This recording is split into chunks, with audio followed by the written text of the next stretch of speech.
All right, so now we're ready to jump into the muscles of the hip. And this time we're going to start with the front and the back of the hip. So we're going to start with the iliopsoas, the kind of primary hip flexor on the front of the hip, and we're going to start there. The iliopsoas is often mentioned as one muscle. In fact, it is two separate muscles, but we'll talk about them together because it is really difficult to separate them completely, to separate their actions. And they do have a common insertion point. So we'll talk about them as a group, but know that they are somewhat separate muscles. With the psoas, we have this origin coming from T12 all the way down through the lumbar spine. And again, this is one of those places, and you'll see this in several different parts of the anatomy, that different references, different books can cite different origins and insertions slightly. In my experience in the cadaver lab of many bodies over the years is that there is some difference between person to person. So one thing we'll see is that the psoas definitely connects to T12 all the way down through the lumbar spine, and it might even come onto the sacrum in some people. However, what we definitely see is that regardless of that it is going to cross over this kind of SI joint here. So you can see the front of the SI joint as it connects to the front of the sacrum and the lumbar spine to attach to the lesser trochanter here. So we're crossing the lumbar spine, the SI joint, the pelvis, and the hip joint here. And a really important connector from spine to lower extremity, the only muscle that goes from the spine to the lower extremity. So when we look at this, it's going to attach to the transverse processes, the bodies, as well as the discs. It really covers this whole lateral and somewhat anterior side of the lumbar vertebra here. In fact, what you'll see is the fascia continues around the whole front of the spine here, so that it becomes one of these really important anterior stabilizers for the lumbar spine. So when we look at the psoas, we've got T12 all the way down through the lumbar spine, maybe even a little bit onto the sacrum. And it's going to attach to our lesser trochanter. Remember, we talked about this one as this very kind of upper inner part of the thigh that we can't palpate, but that is almost level with the pubic bone. So it's just slightly crossing the hip here to create a pretty powerful hip flexor. This is going to be our main flexor of the hip, and then inserting on the lesser trochanter here. So the easiest way that I found to show this, because it is a little tricky to understand the actions of the psoas, I'm just going to grab a little tool here.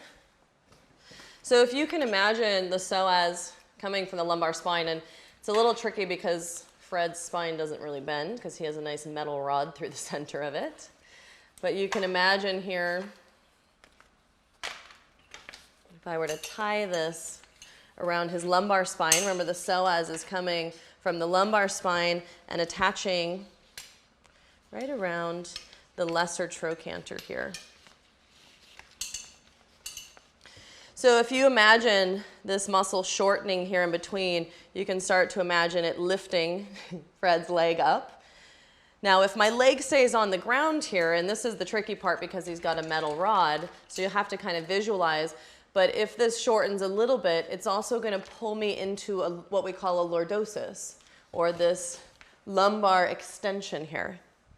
So in a healthy scenario, this creates the lordotic curve, which is really important. In fact, we didn't really talk too much about this in the spine yet, so I'll mention it now. When we look at the curves, the curvature of the spine is really important for allowing that resiliency and our ability to absorb shock.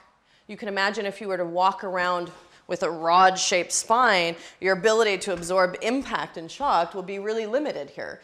So these curves of the spine are actually really important to the health of the discs, the nerves, the whole structure of the spine, which we know is the central nervous system, is really everything. So the curvature of the spine is really important. So in a healthy state, the psoas is going to help create some of that lordosis in a good way, in a positive way. When the psoas becomes really tight over time, which can be a really common scenario, it can pull us into too much of that. And again, his isn't going to move, but if you didn't have a rod through your spine like Fred does, you can imagine that this would also pull us into this hyperlordosis or this accentuated curve in the lower back. Now think about the one situation where that tends to happen, right? What one situation do we do a lot where the psoas starts to shorten over time? And you can think of what I'm doing right here. What many of us do all day long is sitting in a chair right? And now my psoas starts to shorten. Tighten this up. My psoas starts to shorten. I stand up and it pulls on my back. And a lot of times people have some back pain from that. Sometimes they just have trouble getting up for a moment before things kind of reset, and that starts to feel a little bit better. Now clearly that's a bigger picture. When we talk about therapeutics, we could talk a lot more about that and the implications, but we're laying the groundwork and the foundation for your understanding of the body. So we're kind of planting some seeds. So you can think about this one as being a muscle that gets really tight when we're sitting for long periods of time, that can pull on the back and create hyperlordosis. It can also create tension or achiness or discomfort in the back. But it also, in a healthy scenario, creates our lordotic curve, which it's always this kind of this balance, this yin and yang balance, this too much, too little, what I often call the Goldilocks effect of like just right, being able to have just the right amount of curve there that's not too much, not too little, to help with the resiliency of the spine, but also the support of the structures around it. So the psoas becomes a little bit easier to visualize if you can kind of play with this rope scenario here, if you can visualize it here as our primary hip flexor, shortening when we're sitting, also contributing to the lordotic curve in the lumbar spine. And to some extent as well, we can look at this as being just a stabilizer for the front of the spine. And we'll come back to how that shows up when we add in a few more muscles. But for now, just think of it as also being a stabilizer for the lumbar spine, really more kind of on the front and the sides of the spine. So when we look at the psoas, there's an important balance that has to happen. Now, as we take this into a yoga practice, we can see this show up in many different ways. The classic way to strengthen or to shorten the psoas here is a pose you may love or hate, often called boat pose or navasana. Coming here as I'm flexing the hips against the resistance of gravity. So what's really important here is we start to look more about the yoga poses, especially as we get into the hip and other parts of the body, is not just how I'm moving the body, but really how I move my body in relationship to gravity. And I like to think of it as like swimming in the sea of gravity. So that in Navasana, as I resist gravity, I'm lifting up here into it, right? And I feel that resistance to gravity pushing down on me as I come into this active hip flexion. Right, so Navasana is a great one. You can also think about this in Utthita Hasta Padangusthasana. So any of these variations where I'm lifting the leg, especially out in front of me, but even somewhat to the side. The psoas actually also plays some effect in external rotation. So we get a little bit of that, and in fact, even a little bit of, you could imagine, side bending if one side contracted here. So like all the muscles, it has some accessory functions. But for us, we're going to think about its main purpose as being a hip flexor and this lumbar extensor, the lumbar lordosis. So Utthita Hasta Padangusthasana, Navasana are really great ways to actively contract and shorten this muscle and engage it. Now let's think about poses that stretch the psoas. So if this action engages and shortens the psoas, I need to take this action, that gives you a really nice visual, to stretch the psoas. So if you can think about all of the different poses, and in fact, you might even just take a moment to close your eyes, and instead of thinking about the psoas itself, instead of overly analyzing it, is to think about when you feel a stretch through the front of the hip flexors there in your own practice.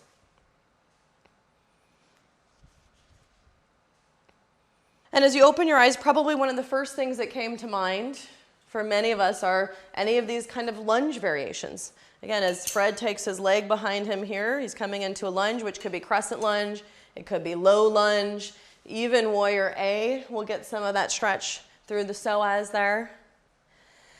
So any of the lunging poses.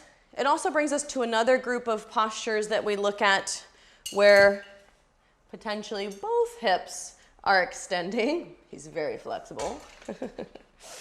But you can imagine here in this group of postures where the hip is extending into our back bend category of poses.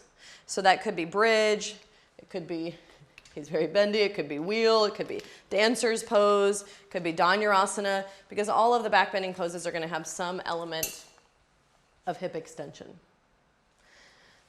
Now, when we come into these poses, this helps us kind of pay attention or understand some of the cues that we use.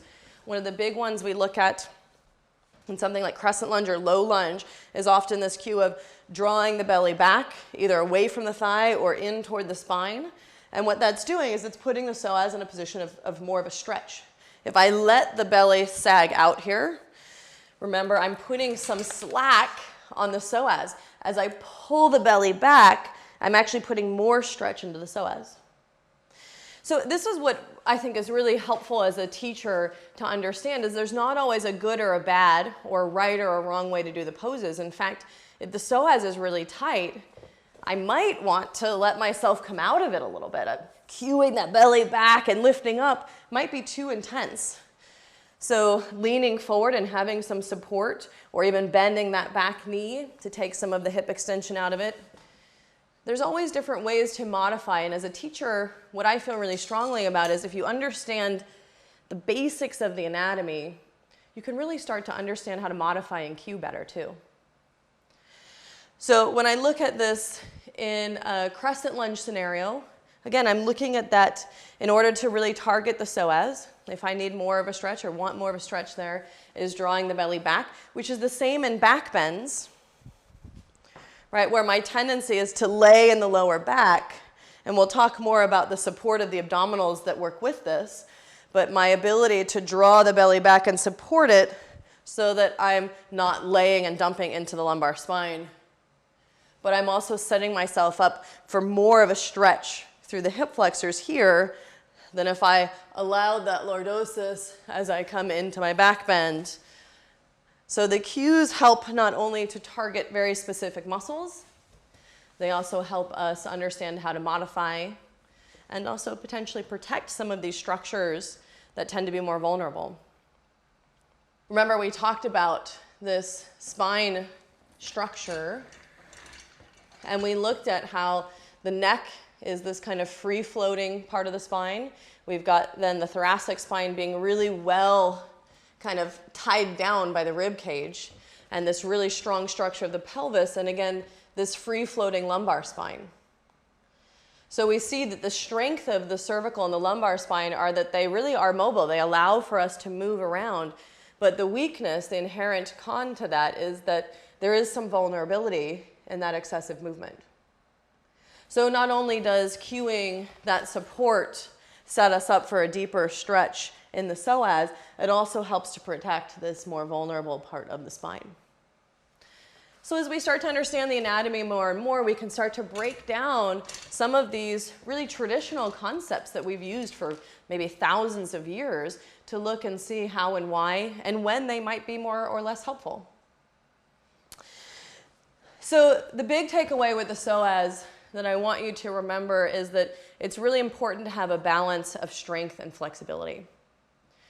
Doing poses that shorten this muscle may or may not be very helpful because our tendency is to sit in this position all day.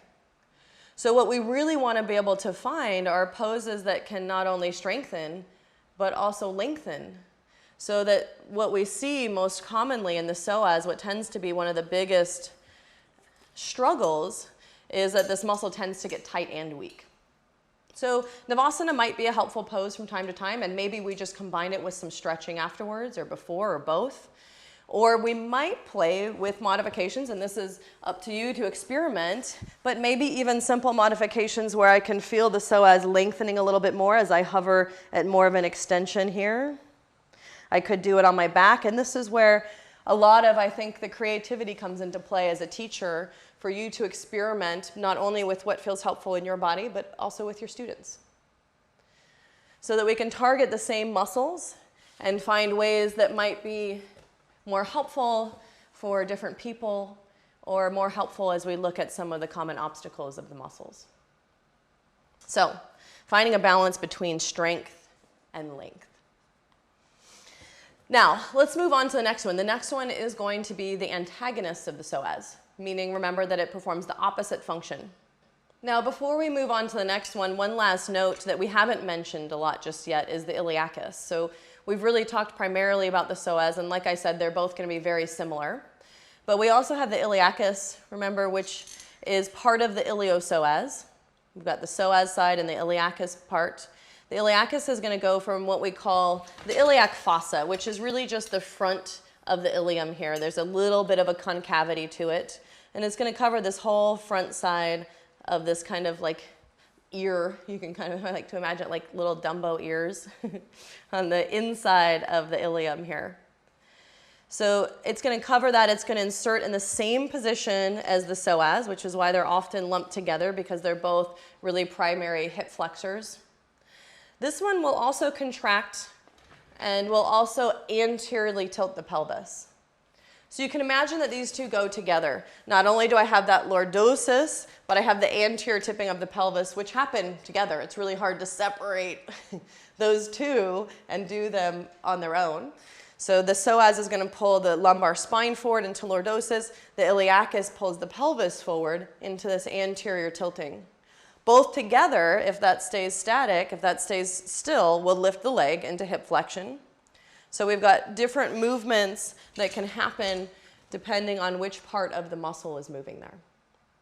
So the iliacus will be similar as far as poses go. It's very difficult to separate them in a yoga context, but they will be working together as a partnership. Again, the key here is balance of strength and flexibility. So next, let's move on and do one more this round. And we'll look at the antagonist. Remember, antagonist is the opposing muscle group, so it'll do the opposite action. So the primary function of the iliacus and the psoas is going to be hip flexion. And the primary function of where we're going next, the gluteus maximus, is going to be hip extension. Untangle his legs, drawing the hip back. Now I'm going to take this off for now so that we can focus on the back side. Now, gluteus maximus is going to originate just a little bit above the PSIS, and really the details of this aren't important to memorize, but to think about this covering a little bit of the ilium and the lateral portion of the sacrum. When you look at anatomy texts, some of these origins and insertions can be kind of cumbersome to remember all of the words, and really as a yoga teacher, it's not that important that we remember all of the fancy words of exactly where they originate and insert, but to have an understanding of what the muscle looks like and where it kind of sits in the body. So if you can imagine this kind of going right over this kind of central part of the ilium here, right above the PSIS, right along the lateral portion of the sacrum, it's going to cover this whole area here. Now, the gluteus maximus is an interesting muscle because it's going to come all the way down and insert on the gluteal tuberosity, which is below the greater trochanter, but it's also going to insert on the IT band itself. So what's interesting, I think, about this muscle, it's a pretty familiar muscle to most of us because we can feel it and palpate it really easily, but it actually goes down pretty low on the leg here, which means that if you could imagine that Fred actually had muscles attached to him, that the lower portion of this muscle is going to create what we see as the kind of the fold, the gluteal fold, or the bottom of the glutes here. So the gluteus maximus is really going to cover a lot of the stuff that we see and feel in a majority of the posterior part of the hip. And it's going to go all the way down to this lower fold or crease of the glutes here and insert on this kind of lateral thigh. So I think most people forget how far down it goes and how massive this muscle is. A really powerful muscle of hip extension that covers this whole kind of lower posterior part. So from the lateral border of the sacrum all the way down to the IT band and gluteal tuberosity here. All of this here. So, and you can see the picture in your manual. You can see this muscle fiber orientation in this direction. So the primary action of gluteus maximus is extension of the hip. Now, the other thing that's really interesting with gluteus maximus that becomes really important for us as yoga teachers is that it also has this function of hip external rotation. And what we see is that actually the lower fibers of gluteus maximus become more of our extensors, and the upper fibers become more of these external rotators. So these fibers around the sacrum creating this external rotation and what I like to call the clenching that tends to happen when we really grip the glutes, when we tend to vigorously contract, a lot of that external rotation happens. Now the problem with that can be really helpful if we need really vigorous external rotation and support for the hips in some scenarios. But what tends to happen is we tend to clench the glutes, and what ends up happening is we start to compress the SI joints, the sacrum, the lower back. It starts to put compression as we clench here, compression into the sacrum and the lower back and the SI joints. And most of us are familiar with this area already being an area that tends to get compressed overly, we lay into this area in that hyperlordosis as well, overly compressed. And for many people, an area of tension already. So what we're trying to do is create this kind of freedom and clearing of the lower back and still this power and strength in our hip extension of gluteus maximus. In fact, in all my years working with athletes and professional athletes, I'd say that the gluteus maximus, especially this lower part, is one of those things that I probably find weak in almost everyone that I've worked with, minus maybe sprinters. It might be the exception to that, and I think you'll see why in a second. But when we look at this portion, this lower portion, it tends to be an area, and you can experiment with this in your practice, that tends to go more dormant for most people. If you think back, most of us can consider a time in our yoga practice where different parts of the body have gotten tired, or maybe sore, maybe during or after, or fatigued. But this area, think about, this is your sitting bone here. This area here, this lower part of the glutes, I don't know about you, but it's not an area that most of us tend to get tired. It's not an area that we tend to get fatigued and think, oh, I really can't stay in this pose any longer. Maybe here, right? Many of us feel that in this part, what we'll look at later in the rotators and something like side angle or warrior B here. But really rarely do you feel it right under the sitting bone unless you're maybe overstretching your hamstrings or feeling some tugging there in the stretching capacity. So this tends to be an area that goes dormant. One of our challenges with gluteus maximus is finding this balance of being able to release some of the clenching as we vigorously contract the gluteus maximus and still be able to tap into the strength of the hip extension that happens in the lower gluteus maximus. And this is why we see so many times in yoga this controversy in back bends. Clearly, every time I back bend, every time I come into a back bend, I'm doing some degree of hip extension. So depending on the back bend, that might be more active hip extension or more passive hip extension, but I will be using these somewhat. Think of bridge pose as one of the common ones. In order to lift my hips up off the ground, right, if I'm laying on my back here, in order to lift my hips up off the ground, I have to use my glutes. My glute max is my primary hip extensor, so if I don't use my glutes at all, if I were to completely paralyze or not use my glutes, I wouldn't get anywhere. My hips wouldn't lift up off the ground. It'd be very difficult for my hamstrings to do it all on their own. So when we look at this, it's not a matter of do I use my glutes or not use my glutes, because I have to use my glutes to lift my hips up off the ground. But I don't want to clench and really vigorously activate them so much that I'm creating compression in this area that we know tends to already be somewhat compressed and irritated. So it's this balance, and I think as a yoga teacher, we have to pick and choose our cues. So we have to see what works for our students, but many times as yoga teachers, we ask our students not to engage these. Because what tends to happen as we engage the glutes is we overly exaggerate it and contract and compress. But as a teacher, I might know in the back of my head that the reality is they're going to have to use them to some extent. But it's probably not going to feel as they're used to when they really think of exaggerating that contraction. And this is where, as you start to teach, you'll start to play with the finesse of what you say, what you choose to say, or how you choose to describe it. At some point, you might explain all of that to your students, and in other cases, you may never. But as a teacher, it's our job to try and understand what's happening, understand some of the obstacles so that we can play with how we cue and how we draw our students into it in a way that's really helpful for them. So gluteus maximus, a large, massive, really powerful muscle. This is our push-off muscle. So every time I push off in my gait cycle, walking or running, every time I push off to push the floor away, my glutes and my hamstrings, which we'll talk about later, my glutes are going to be that primary hip extensor that pushes the floor away, which is the same whether I'm coming into back bends or pushing forward into my gait cycle, running, walking, hiking. So main function, remember hip extension, also is going to be external rotation. Now, when we come into this in a yoga scenario, we can think of this, remember, we've already talked a little bit about the poses. So we can think of this contracting anytime I'm coming into back bends, anytime I'm coming into hip extension. So think of one time other than back bends that you might be coming into active hip extension, that you might feel the glutes contract, the back of the hips, and maybe even just close your eyes for a moment and consider when in your practice you might have felt this connection to your glutes.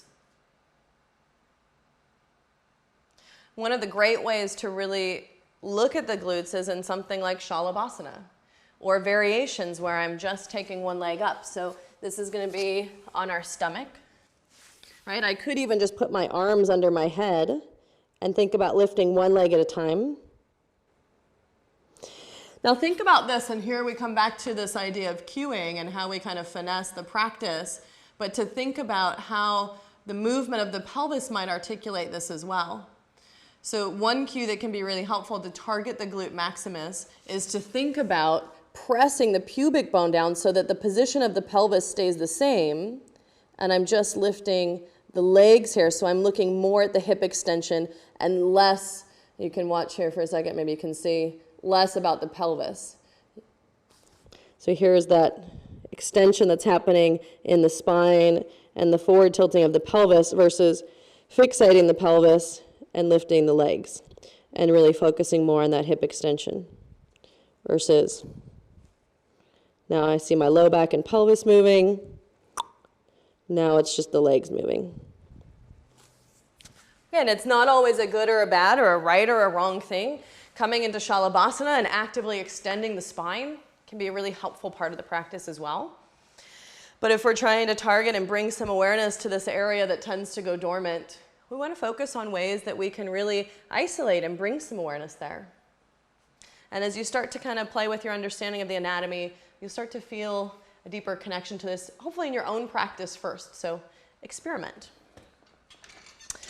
So if we want to stretch gluteus maximus, so we've got great ways to strengthen it, back bends, Shalabhasana, even something like Digasana, which would be like a standing version of Shalabhasana. So we can stretch it really anytime we're flexing the hip.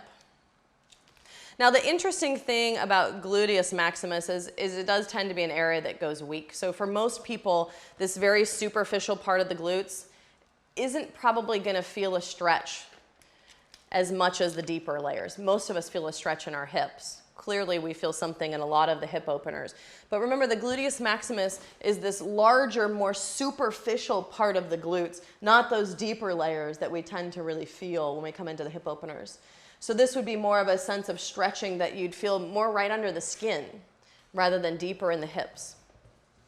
Now, that doesn't really matter too much because clearly when I come into a hip opener, I'm going to feel it in the area that's the tightest. So I'm looking for an area that I can relax into. And if the glute max is tight, any of those hip openers we look at that flex the hip would be a great way to stretch it. One of the simplest ways would be just coming onto my back and taking the knee into the chest. Another way could be coming into pigeon pose. And really any of these, we've got a lot of hip openers, we're folding forward, even Paschimottanasana, I am going to be stretching that. So when we come into these poses, the area of the greatest resistance or the most tension is usually going to be the area you feel it the most.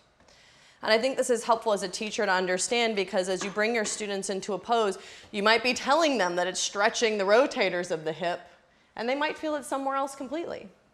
And that's not always a wrong or a bad thing, but that everyone's body is going to be different, and some people are going to be tighter in different areas than others and feel things differently. So within the hip, if the gluteus maximus is tight, anything I do to flex the hip, whether the legs are bent or straight or rotated, could potentially be stretching that gluteus maximus. So I just want to find the one that's most accessible for them to be able to relax into. But generally speaking, this area tends to be more weak, so it's not often a place people feel a big stretch. So when we look at the gluteus maximus, one of the challenges here is, again, balance. We talked about the psoas balance of being able to be, the tendency to be weak and tight, so trying to find ways to strengthen and lengthen it. The challenge with the gluteus maximus is now the balance of being able to relax the upper portion and being able to contract the lower portion, or in a simpler way, finding that subtle contraction without clenching and gripping. So that I'm looking at creating support in an area that tends to go dormant without creating tension and compression in an area that tends to become overly active. And part of that is really just guiding your students into the exploration of what they feel in their bodies. And as yoga teachers, we have many ways that we can do that. So we've broken down the two main anterior and posterior muscles. We've got iliopsoas as our primary hip flexor, gluteus maximus as our primary hip extensor.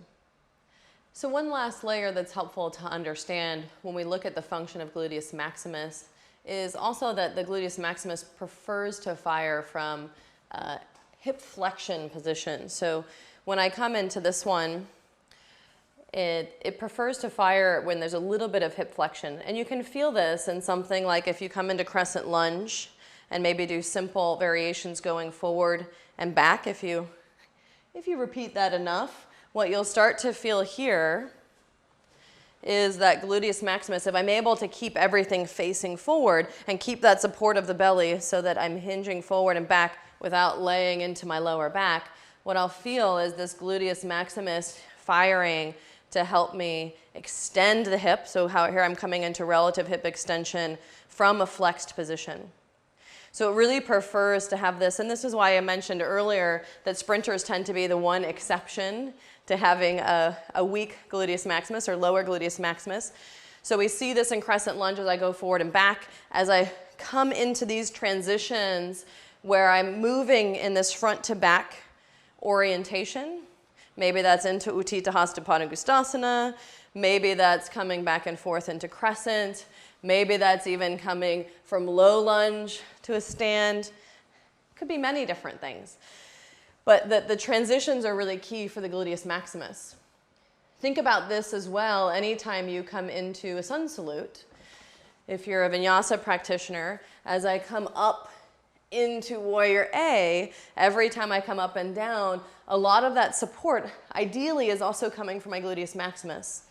Our tendency is to come into the low back or into the back, so we use a lot of the back muscles to bring us up rather than powering down through the foot and using the core and the glutes to really support and lift us up through those transitions, which are really key even as we're folding forward from standing or whether we're coming through warrior pose. So that gluteus maximus becomes a really important muscle in the transitions for support, especially active when we start in a hip flexion position, coming into relative hip extension, and a really important one to keep in mind. Great, so that pulls together everything from the front of the hip. We looked at iliopsoas, our main hip flexor, the back, gluteus maximus, our primary hip extensor. Next time we come back, we'll look at the abductors.